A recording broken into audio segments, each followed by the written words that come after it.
Olá, é sempre um prazer ter a sua companhia. Fique conosco que o Câmara Entrevista já está no ar.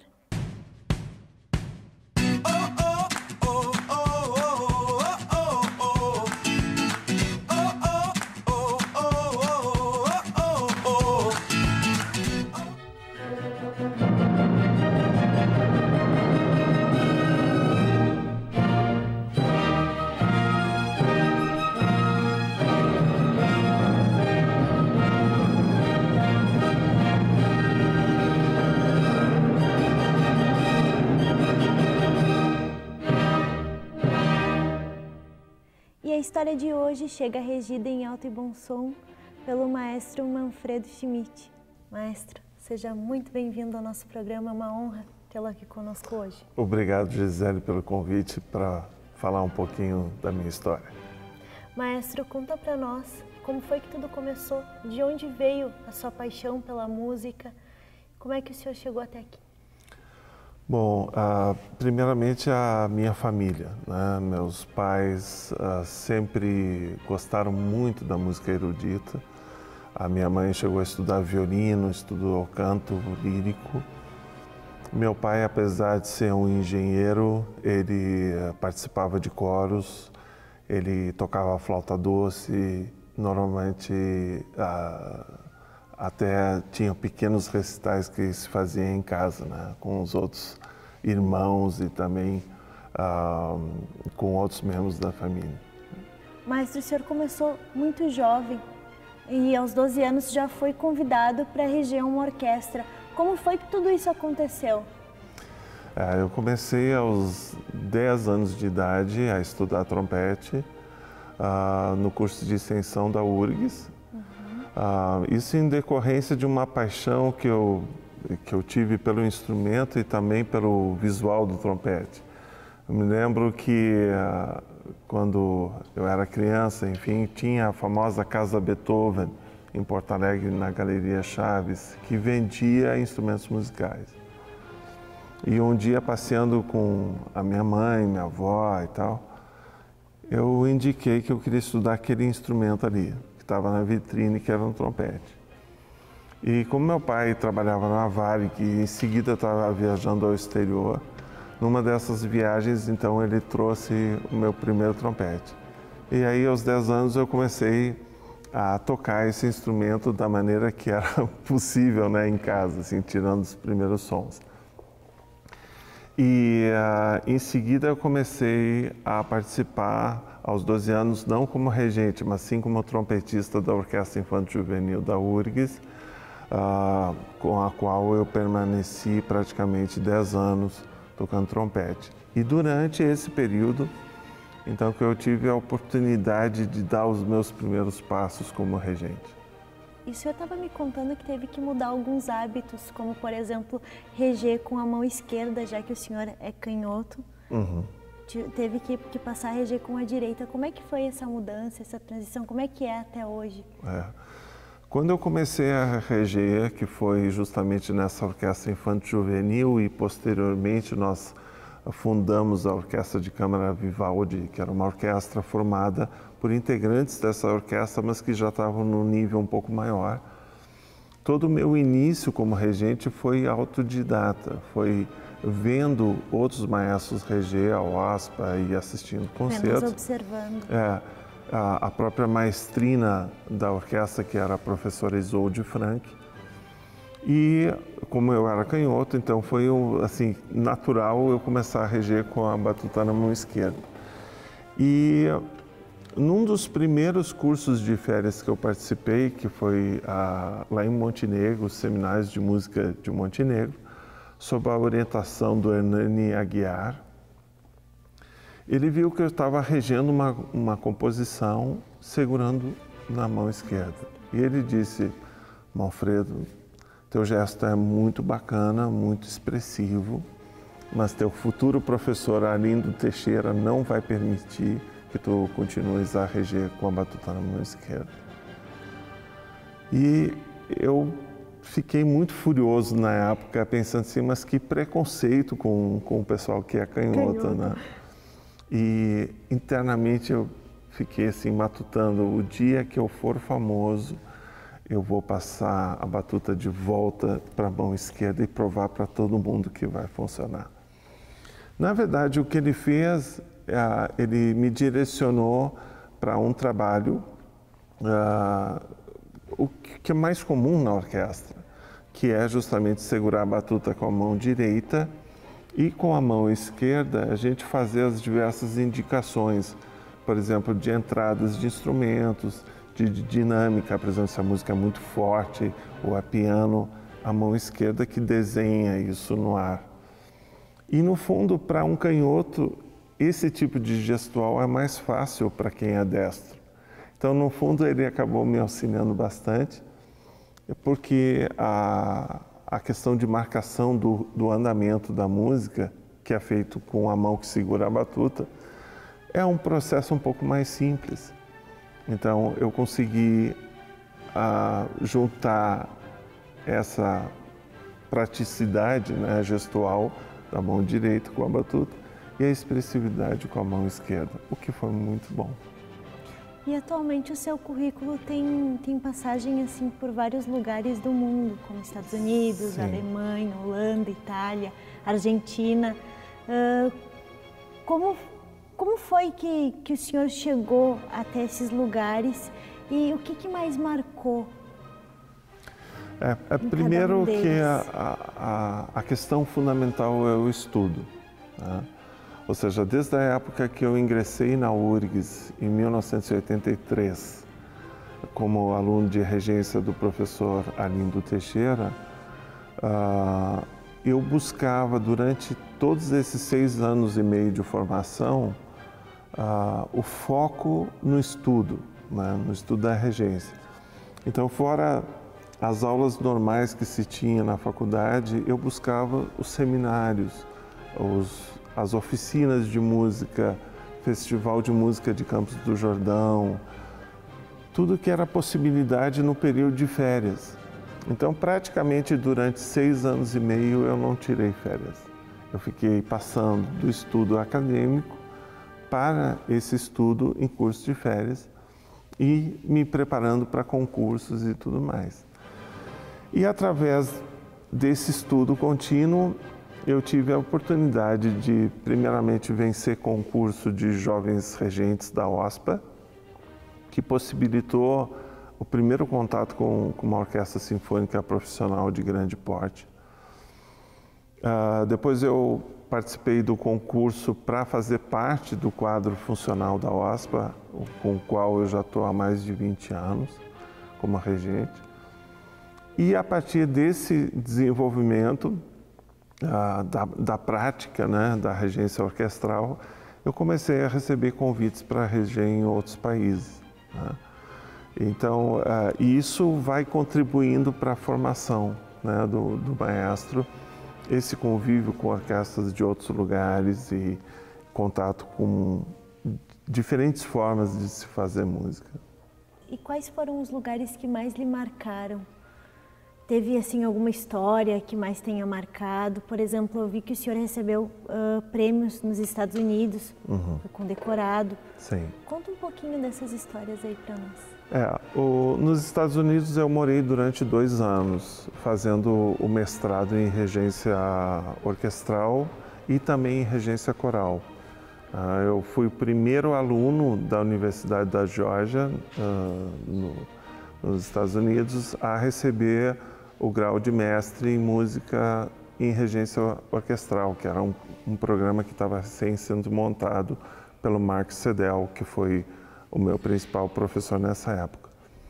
Mas como já havia o curso de mestrado em regência coral, eu tive a oportunidade de também trabalhar com coros, né? Então, acho que eu fui privilegiado nessa época de poder trabalhar com as 2 formações talvez mais destacadas, né, em termos de grupo instrumental, como é o caso da orquestra, e de grupo vocal, que é o caso do coro. Uma das experiências mais marcantes que eu tive foi na Sérvia, na cidade de Belgrado, em que anos antes de ter ido para Belgrado, eu conheci um compositor sérvio chamado Ivan Jeftić. Ele veio parar no Brasil e foi professor da Universidade de Pelotas durante 2 anos. É um excelente compositor e que me lembro que quando a gente se encontrou por ocasião do concerto para trompete que ele fez, que a OSPA tocou pela primeira vez aqui em Porto Alegre, né? Ele me comentou daquela época da guerra do Kosovo. Ele me disse, olha, estão acabando com o meu povo. E ele tinha uma tristeza no coração assim, muito grande. Anos mais tarde, ele compôs uma peça chamada Izgon, que em sérvio significa êxodo, que falava justamente de 300 mil pessoas que tiveram que sair de uma região chamada Krajina, na Sérvia. E por questões políticas e tudo mais, ele não conseguiu fazer essa estreia em Belgrado, porque as pessoas estavam um pouco preocupadas qual ia ser a impressão.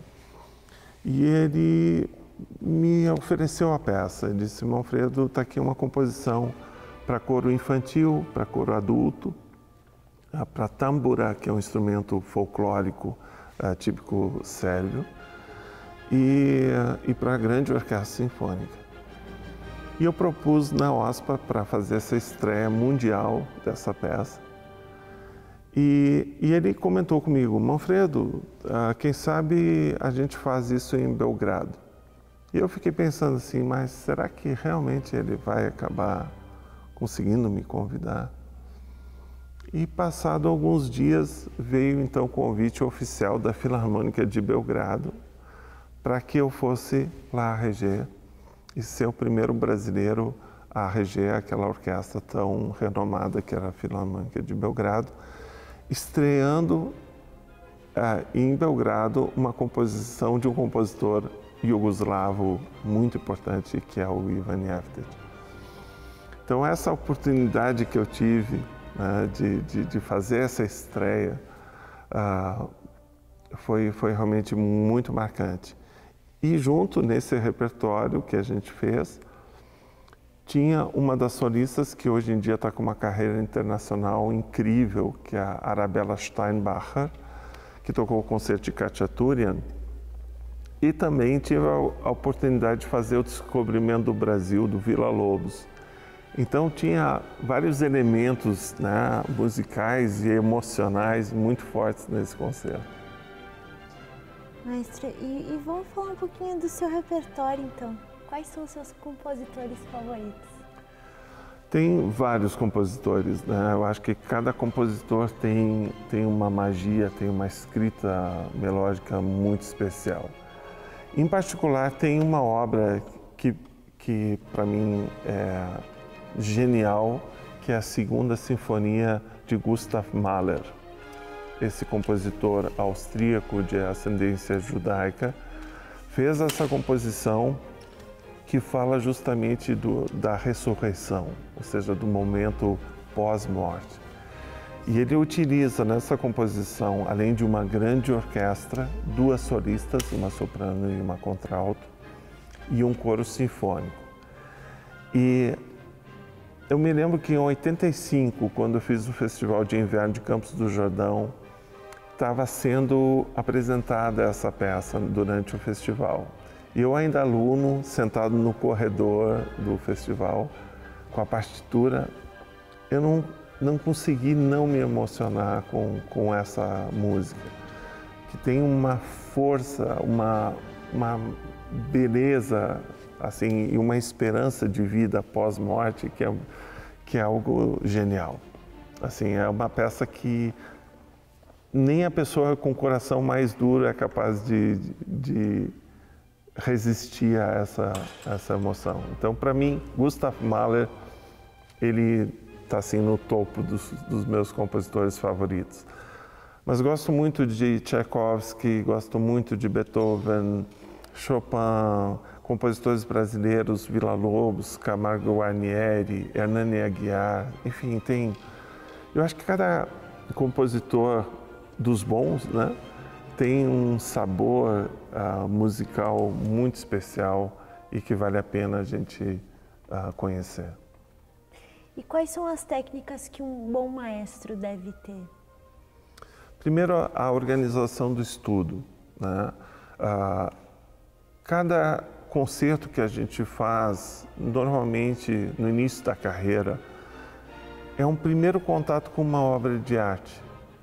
Então, cabe ao maestro conhecer a fundo qual era a intenção do compositor, conhecer as diversas linhas melódicas que tem nessa composição, a parte da flauta, do oboé, do clarinete, do violino, do tímpano, enfim, de todos os instrumentos que compõem a orquestra. Depois, se fazer uma boa análise harmônica, como é que esses instrumentos se combinam, né? Quem tem o papel predominante durante a composição? Quem é que é o acompanhamento? Quem é que é responsável pela questão rítmica? Qual é o estilo? Qual é a quantidade de vibrato que se coloca numa determinada nota? Quem vai ter que estar em primeiro plano durante a apresentação? E a questão de sincronizar todas essas pessoas num único pulso, que deve ser o mais próximo do que o compositor quer. Eu gosto de comparar um pouco a função do maestro com a função de um advogado, que está ali para defender os interesses do compositor. Então, o maestro está ali na frente, ele não está ali para fazer o que ele bem quer. Ele está ali para recriar aquela obra de arte que foi feita semana passada, ou há 200 anos atrás, ou mais. Mas ele está ali responsável para tentar chegar o mais perto possível da ideia original do compositor. Claro que existe um pouco de influência da personalidade do maestro. E isso que torna a música também tão interessante de um concerto para o outro. Porque nem sempre a gente está na mesma frequência, exatamente igual. A gente não é uma máquina de fazer música. Então, essas nuances que existem de um maestro para o outro, eu acho que tornam muito vivas as obras de arte. Ou seja, ser maestro não é nada fácil. Não, não é nada fácil.